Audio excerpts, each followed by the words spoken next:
Good morning, everyone. I welcome you all to today's lecture, which is on the topic Ashoka.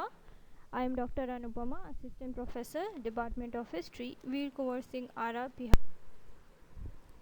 Ashok 273 to 232 BC। Chandragupta के बाद बिंदुसार गद्दी पर बैठा, जिसके शासन की महत्वपूर्ण बात है यूनानी राजाओं के साथ निरंतर संबंध।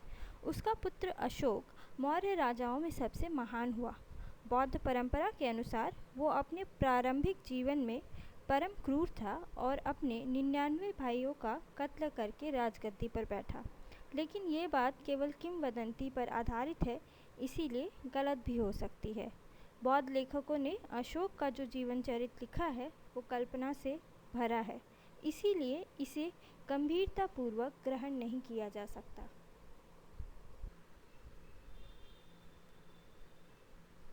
ये एक बेसिक टाइमलाइन है अशोक की। अशोक के अभिलेख। हम अशोक का इतिहास उसके अभिलेखों पर आधार पर तैयार करते हैं। अशोक पहला ऐसा राजा हुआ जिसने अपने अभिलेखों के सहारे सीधे अपनी प्रजा को संबंधित किया। इसके अभिलेखों को 5 श्रेणियों में बांटा गया है। कुछ अभिलेखों में देवा नाम पियदसी, देवों का प्यारा, उसकी उपाधि के रूप में मिलता है और अशोक का नाम छोड़ दिया गया है। प्राकृत में रचे ये अभिलेख साम्राज्य भर के अधिकांश भागों में ब्राह्मी लिपि में लिखित है, लेकिन पश्चिमोत्तर भाग में ये खरोष्टी और अरमाइक लिपियों में है और अफ़गानिस्तान में इनकी भाषा और लिपि अरमाइक और यूनानी दोनों है। इनसे अशोक के जीवन वृत्त, उनकी आंतरिक और पर राष्ट्रीय नीति तथा उसके राज्य के विस्तार की जानकारी मिलती है।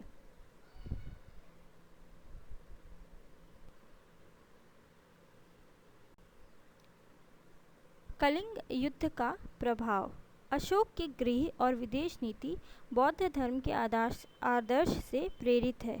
राजगद्दी पर बैठने के बाद उसने केवल एक युद्ध किया जो कलिंग युद्ध के नाम से प्रसिद्ध है। कथन के अनुसार इस युद्ध में करीब 1 करोड़ लोग मारे गए, कई लाख बर्बाद हुए और कई लोग बंदी बनाए गए। ये आंकड़े अतिशयोक्तिपूर्ण हैं क्योंकि अशोक के अभिलेखों में सहस शब्द का प्रयोग कहावती तौर पर किया गया है। जो भी हो, इससे प्रतीत होता है कि इस युद्ध में भारी नरसंहार से अशोक का हृदय दहल गया। इस युद्ध के कारण ब्राह्मण पुरोहितों और बौद्ध भिक्षुओं को भी बहुत कष्ट झेलने पड़े, जिससे अशोक को गहरी व्यथा और पश्चाताप हुआ। इसलिए उसने दूसरे राज्यों पर भौतिक विजय पाने की नीति को छोड़कर सांस्कृतिक विजय पाने की नीति अपनाई। दूसरे शब्दों में भेरी घोष के बदले धम्म घोष होने लगा।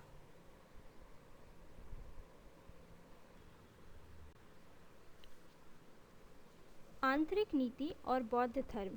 कलिंग युद्ध के परिणाम स्वरूप अशोक बौद्ध हो गया। परंपरा बताती है कि वह बौद्ध भिक्षु हो गया। उसने बौद्धों को अपार दान दिया और बौद्ध धर्म स्थानों की यात्रा की।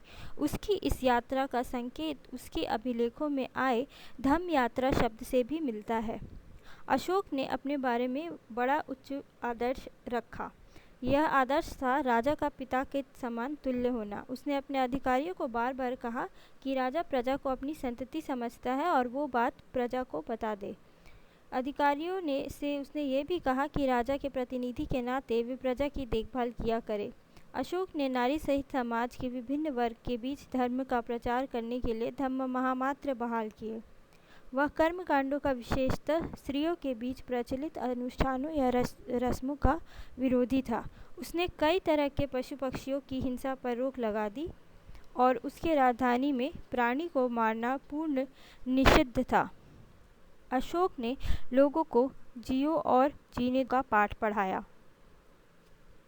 इतिहास में अशोक का स्थान। कहा जाता है कि अशोक की शांतिवादी नीति ने मौर्य साम्राज्य को बर्बाद कर दिया, पर यह सही नहीं है। इसके विपरीत अशोक ने अनेक उपलब्धियां प्राप्त की।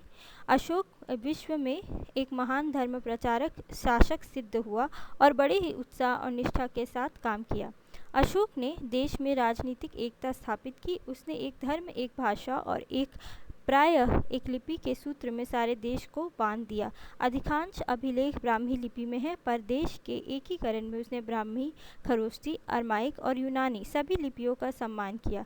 स्पष्टतः उसने यूनानी, प्राकृत और संस्कृत जैसी भाषाओं को विविध धार्मिक संप्रदायों को समन्वित किया।